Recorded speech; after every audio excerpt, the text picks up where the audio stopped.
Hello সবাইকে। তো আজকে আবার তোমাদের সাথে একটা ব্লগ শেয়ার করব। তো সন্ধ্যে থেকে রাত্রি অবধি কী করলাম চলো তোমাদেরকে দেখাই। তো আজকে সন্ধ্যেবেলা বাবা বাড়িতে ছিল, আর বাড়িতে থাকলেই বাবা দুধ চায়ের ভীষণ নেশা, তাই দুধ চা বানিয়ে দিচ্ছিলাম। আর ঘোষ কাকু আজকে দুধ দিতে অনেক রাত্রি করে দিয়েছিল, তাই একটু লেটই চাটা করেছিলাম।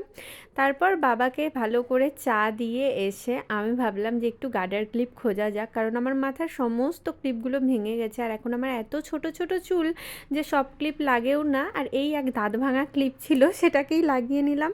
তারপর কিছু জামা কাপড় ছিল গোছাতে হতো, গোছানো কমপ্লিট করে এবারে রাত্রে চুল বেঁধে ঘুমোবো, তাই চুলটা বাঁধছি।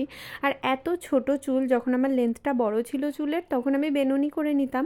আর এত ছোট চুল মানে বাঁধার একটা খুব ভালো নিয়ম হচ্ছে এইভাবে যে কোনো কাপড় দিয়ে, মানে আমি রুমাল দিয়ে করছি, এইভাবে না গার্ডার দিয়ে পেঁচিয়ে দিলে চুলটা সারা রাত্রি থাকে। আর জানো তো আমি এখানে গার্ডার করছিলাম আর আমার বাবা বলছিল আমিও আমার রুমাল খুঁজে পাচ্ছি না, মানে বাবা বোঝাতে চাইছিল বাবারই রুমাল আমি মাথায় বেঁধেছি, কিন্তু সেটা কিন্তু আমি একদমই করিনি।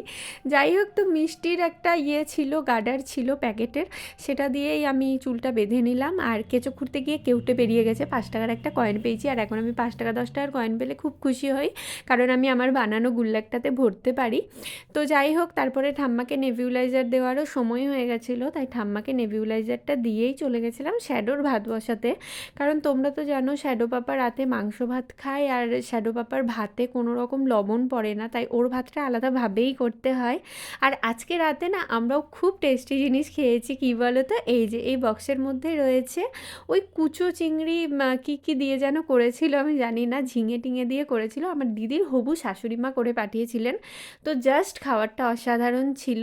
তো তারপর কি সব দিক লাগিয়ে টাগিয়ে ফোন চার্জে দিয়ে ঘুমিয়ে পড়েছিলাম। তো এই ছিল আমার সন্ধ্যা থেকে রাত্রির ব্লগ। ভালো লাগলে একটা লাইক করে দিও। বাই।